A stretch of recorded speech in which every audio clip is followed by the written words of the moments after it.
KS company ಆರ್ಗಾನಿಕ್‌ದು ಪ್ರಾಡಕ್ಟನ್ನು already ಬಿನಿಸ್ಗೂ ಬಳಸಿದ್ದೀನಿ. First ಅಭಿಮನ್ ಕೊಟ್ಟಿದ್ದೀನಿ 15 ದಿನಕ್ಕೆ. ಆದಮೇಲೆ ಆರ್ಬಿಕ್ಸ್ ಒಂದು 30-35 ದಿನಕ್ಕೆ ಆರ್ಬಿಕ್ಸ್ ಕೊಟ್ಟಿದ್ದೀನಿ ಇದನ್ನ. ತುಂಬ ಕಡಿಮೆ ಖರ್ಚಲ್ಲಿ ತುಂಬ ಹೂ ಬಿಡುವುದು, ಹಸ್ರು ಯಾವುದೂ ರಂಗೋಲಿ ಮಾರು ಯಾವುದೂ ಬರಲ್ಲ. FLT7 ಇದೆ ಸ್ಪ್ರೇ ಕೊಟ್ಕೊಂಡ್ರೆ ತುಂಬ ಚೆನ್ನಾಗಿ ರಿಸಲ್ಟ್ ಬರ್ತದೆ. ಎಲ್ಲ ರೈತರುವೆ ಬಳಸ್ಕೋಬೇಕು ಅಂತ ಕೇಳ್ಕೊಳ್ತಾ ಇದ್ದೀವಿ. ತುಂಬ ರೈತರಿಗೆ ತುಂಬ ಉತ್ತಮವಾದ ಪ್ರಾಡಕ್ಟ್ ಯಾವುದು ಉಪ್ಪು, ರಾಸಾಯನಿಕ ಗೊಬ್ಬರಗಳು ಯಾವುದನ್ನೂ ಕೂಡ ನೀವು ಕೊಡಾಗಿಲ್ಲ. ಎಲ್ಲನೂ ಕೊಟ್ಕೊಂಡು ಭೂಮಿ ಹಾಳು ಮಾಡ್ಕೊತೀರಾ. ಇದು ಕೊಟ್ಟರೆ ನಿಮಗೆ ಭೂಮಿ ಮೃದು ಆಗುತ್ತೆ.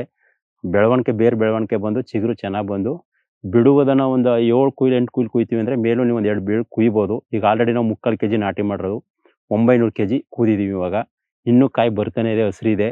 ಆಲ್ರೆಡಿ ರೈತರು ಬಳಸ್ಕೋಬೇಕು ಅಂತ APKFC ಕಂಪ್ನಿ ಕಡೆಯವ್ರಿಗೆ ನಾನು ಥ್ಯಾಂಕ್ಸ್ ಹೇಳೋಕ್ಕೆ ಇಷ್ಟಪಡ್ತಾ ಇದ್ದೀನಿ.